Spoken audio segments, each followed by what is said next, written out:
Kijev, glavni grad Ukrajine, možda niste znali, zovu i novim Berlinom. To je uzbudljivi, moderni grad u kojem cvjeta IT industrija i start-upovi, u kojem radi puno mladih ljudi koji noću živi kao rijetko koji evropski grad.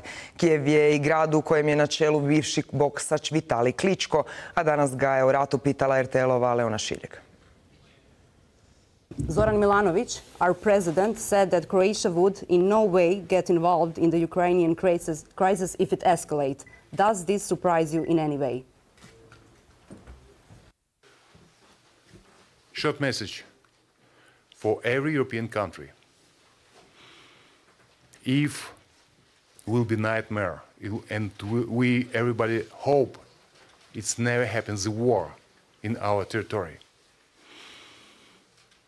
If will be worst case scenario, this will be a disaster not just for Ukraine, for whole European instability of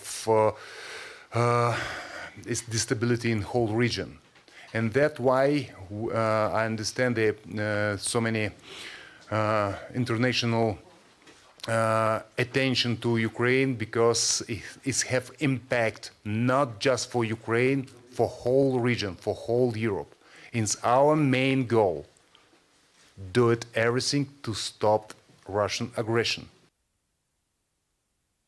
To kaže bivši ukrajinski boksač, a evo što kaže najpoznatiji ruski šahist. Amela Čilić razgovarala je s Garijem Kasparovom, žestokim kritičarom Vladimira Putina, koji se sada našao u nezgodnoj situaciji da komentira izjave Zorana Milanovića, čovjeka koji mu je dao hrvatsko državljanstvo. Kasparov je u New Yorku gdje priprema šahovski spektakl Grand Chess Tour, koji bi se i ovog ljeta trebao dogoditi u Zagrebu.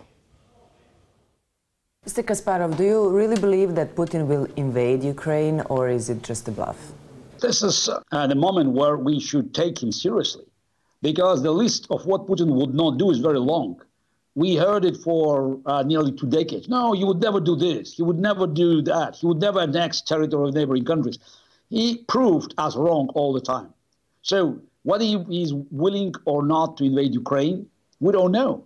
I'm not sure he knows today, because at the end of the day, it's all about cold-blooded calculation. Dictators never ask why, it's always why not.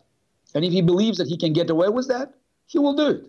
What happens if Ukraine is invaded? It will be tragic, because annexation of Crimea was the first change of borders in Europe by force since the World War II. And it's not just a matter of Ukraine now. If Putin succeeds in destroying Ukrainian sovereignty, that will spark conflict around the globe. And I have no doubt that it may lead to further destabilization in Balkan Peninsula, since, as we know, there are many Croatian neighbors that are just willing to spark another conflict. Hopefully, in Ukraine, Putin could be stopped before it's getting too late. And also, I think that Putin's failure in Ukraine could prevent China from taking aggressive actions against Taiwan in the nearest future.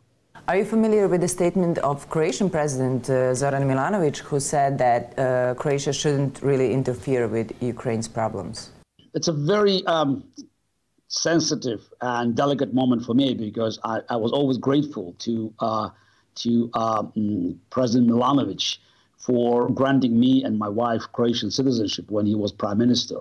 That was a big help, and I'm proud to carry Croatian passport. But still, I find his statements absolutely outrageous, because looking at the recent history of Croatia, so we know what happens when the borders are not respected, and we know that Russian aggressive policy in Ukraine may cause trouble across the world.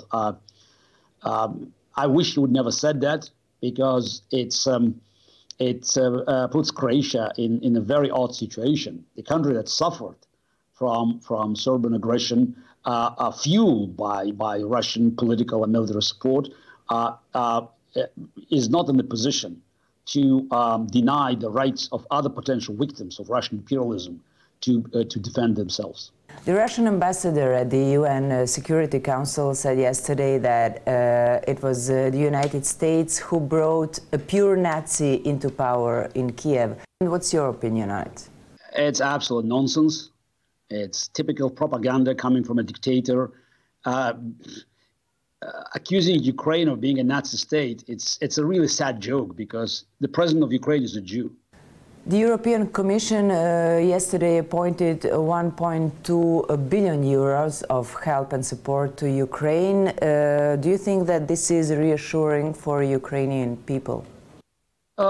Any kind of help is reassuring because it shows that the free world cares about Ukraine. But Ukraine needs now not just money, but weapons. And it's a shame that some of the European nations, starting with Germany, are blocking the supply of lethal weapons to Ukraine, pretending that they want to be neutral. There's no neutrality. If you don't support Ukraine, it's directly or indirectly you support Putin. But thanks to Great Britain and Poland and Baltic states and, of course, the United States of America, Ukraine now has enough weapons to inflict serious damage to Putin's invasion force. The only way to prevent it from happening is to make the cost of invasion prohibitive, both militarily and also economically.